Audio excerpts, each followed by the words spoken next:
5 তারিখ থেকে মোটামুটি ঝড় বৃষ্টিটা বাড়বে, দুই বঙ্গের ক্ষেত্রেই বাড়বে। প্রথমে দক্ষিণবঙ্গের কথা বলছি। দক্ষিণবঙ্গে 5 তারিখে আহ সব জায়গাতেই মোটামুটি ভাবে বিক্ষিপ্ত ভাবে বৃষ্টির একটা সম্ভাবনা রয়েছে, তার সঙ্গে ঝোড়ো দমকা হাওয়ার সম্ভাবনা এবং বজ্রপাতের সম্ভাবনাও রয়েছে কোথাও কোথাও।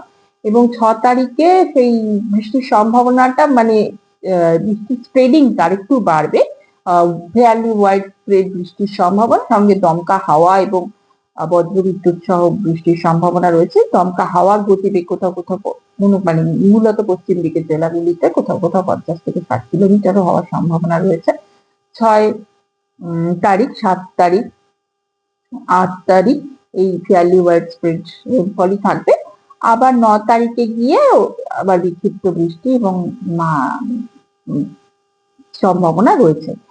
উত্তরবঙ্গের ক্ষেত্রেও তাই। উত্তরবঙ্গের ক্ষেত্রে যেটা বললাম, প্রথম দুদিন 3 এবং 4 তারিখে খালি উপরে 5টি জেলাতেই কোথাও কোথাও হালকা বৃষ্টির সম্ভাবনা স্থানীয়ভাবে, কিন্তু 5 তারিখ থেকে বৃষ্টিটা একটু বাড়বে।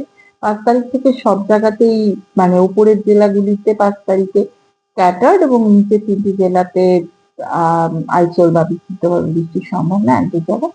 এবং 6 তারিখেও তাই একই রকম, সঙ্গে দমকা হওয়ার সম্ভাবনাও রয়েছে। 5 তারিখেও রয়েছে দমকা হওয়ার সম্ভাবনা। 6 তারিখ, 7 তারিখেও রয়েছে, 8 তারিখেও রয়েছে। 8 তারিখে গিয়ে বৃষ্টিটা বেশ উত্তরবঙ্গের ক্ষেত্রে বেশ বাড়বে, মানে অনেকটা জায়গা জুড়ে। আজকে 3 তারিখ, 3 আর 4 তারিখ মোটামুটি শুকনো আবহাওয়ায় মোটামুটি থাকবে। তার মধ্যে কোথাও কোথাও স্থানীয়ভাবে হালকা থেকে মাঝারি বৃষ্টির সম্ভাবনা আছে, মানে হালকা বৃষ্টির সম্ভাবনা আছে। 2 দিনই আছে কোনো কোনো ডিস্ট্রিক্টে, মূলত পশ্চিম দিকের ডিস্ট্রিক্ট গুলো ঝাড়খণ্ড, এই ঝাড়গ্রাম, ওয়েস্ট মিদনাপুর, পুরুলিয়া, বাঁকুড়া এই অঞ্চলগুলোতে স্থানীয়ভাবে ক্লাউড তৈরি হয়ে যেরকম ভাবে হঠাৎ করে বৃষ্টি হচ্ছে সেরকম হওয়ার সম্ভাবনা আছে। এমনি মোটামুটি ভাবে সকালের দিকে ক্লিয়ার স্কাই এবং রাতের দিকে সন্ধ্যে থেকে মানে দুপুর থেকে সন্ধ্যের মধ্যে পার্টলি ক্লাউডি স্কাই থাকার সম্ভাবনা, মোটামুটি এরকমই ওয়েদার থাকার সম্ভাবনা। এবং উত্তরবঙ্গের ক্ষেত্রেও উপরের দিকের জেলাগুলিতে স্থানীয়ভাবে বৃষ্টির সম্ভাবনা রয়েছে, কিন্তু নিচের জেলাগুলি মানে মালদা, নর্থ দিনাজপুর, সাউথ দিনাজপুর এই অঞ্চলটাতে ওই পার্টলি ক্লাউডি স্কাই থাকার সম্ভাবনা।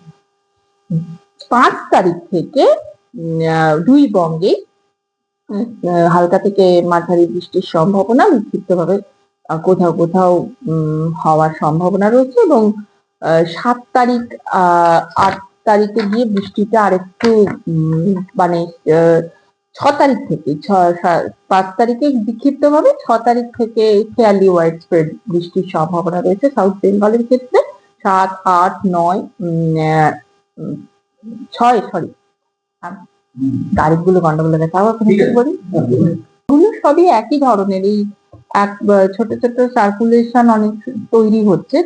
এখনো যেমন একটা সার্কুলেশন উত্তরবঙ্গের উপরে রয়েছে, আবার দক্ষিণবঙ্গ বা এই অঞ্চলে ট্রাফ তৈরি হচ্ছে।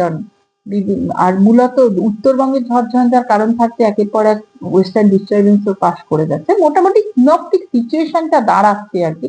একটা ট্রাফ যদি একটা ডিসকন্টিনিউটি লাইন যদি তৈরি হয়, ধরুন সেই ক্ষেত্রে হয় কি যে বে অফ বেঙ্গল থেকে প্রচুর ময়েশ্চার ইনকারশন হয় এবং তার সঙ্গে গরম বাতাসের একটা সংমিশ্রণ হয়, যার ফলে ক্লাউড তৈরি হয়ে বৃষ্টি হয়।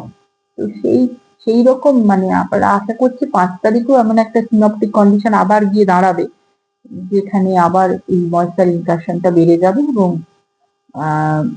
প্রচুর ক্লাউড তৈরি হবে এবং বিভিন্ন জায়গায় ঝড়ঝঞ্ঝা ঘটবে।